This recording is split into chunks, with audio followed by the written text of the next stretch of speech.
This video answers a common question posed by many of my clients. What is a pretrial motion and how can it help my case?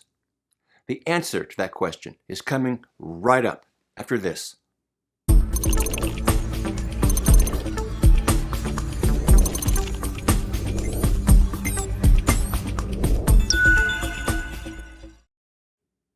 Welcome back to Gustitis Law. I'm Steve Gustitis, and this is my channel. If this is your first visit to Gustitis Law, I post weekly videos just like this one on how to effectively navigate the criminal justice system, how to manage encounters that you may have with the police, and how to defend criminal charges. If you have a comment, if you have a question about this video, add it down in the comment section below, and I will respond to that question or comment as quickly as I can.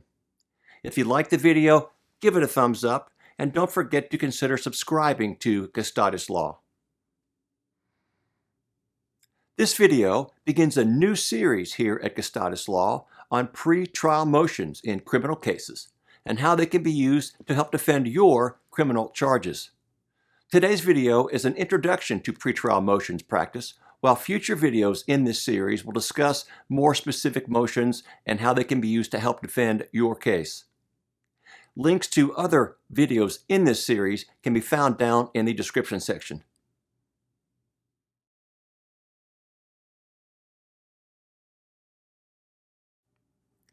A pretrial motion is a written document filed with a court prior to the date that your case is actually set for trial. It asks the trial judge to make legal rulings on evidence and other matters that may affect the course of the trial. In addition to filing the motion, many criminal defense lawyers will also file a request for setting, which asks the court to set the case prior to the trial date so it can be heard and ruled upon before the trial.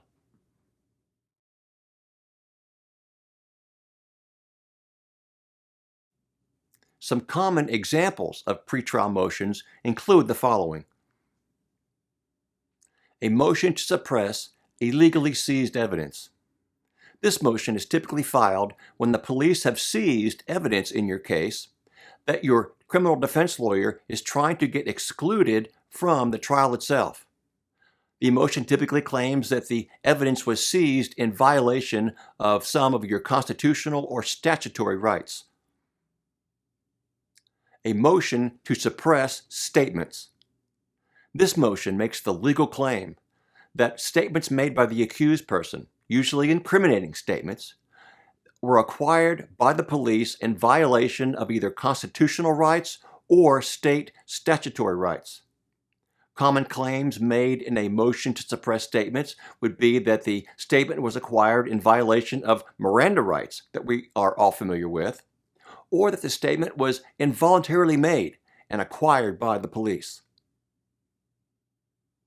Another common pretrial motion is the motion for bond reduction.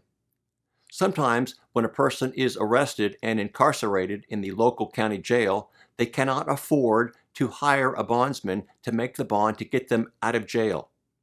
The pretrial motion to reduce bond is filed to ask the trial judge to consider reducing the bond amount to make it possible for the accused person to bond out of jail. Some other common examples of pretrial motions include the motion for discovery, a motion to dismiss for violation of speedy trial rights, or even a motion to dismiss based on double jeopardy claims.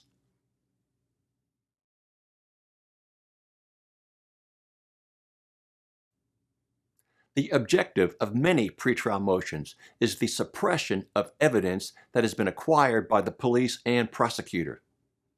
If evidence can be suppressed and excluded from the trial, then the prosecutor's case may be greatly weakened, sometimes even destroyed. At best, your case may be dismissed because of the granting of the motion.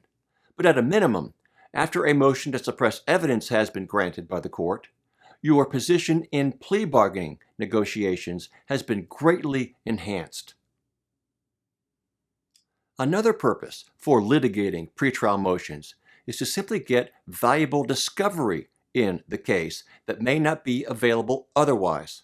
For instance, Sometimes there are facts and circumstances about the case that are not evident from the police report, and we can find out about those facts and circumstances through the motion to suppress hearing process itself. Sometimes we simply want to see how a particular witness is going to testify prior to the actual trial itself.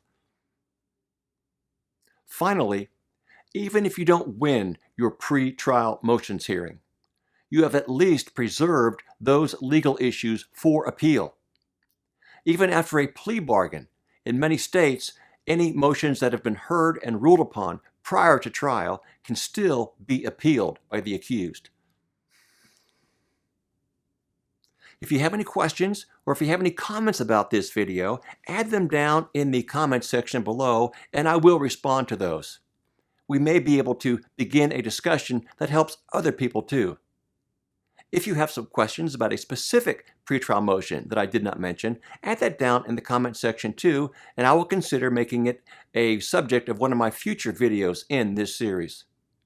If you like the video, consider giving it a thumbs up, and don't forget to subscribe to Gustitislaw. I look forward to seeing you next time as we continue our series on pretrial motions practice. Thank you for watching.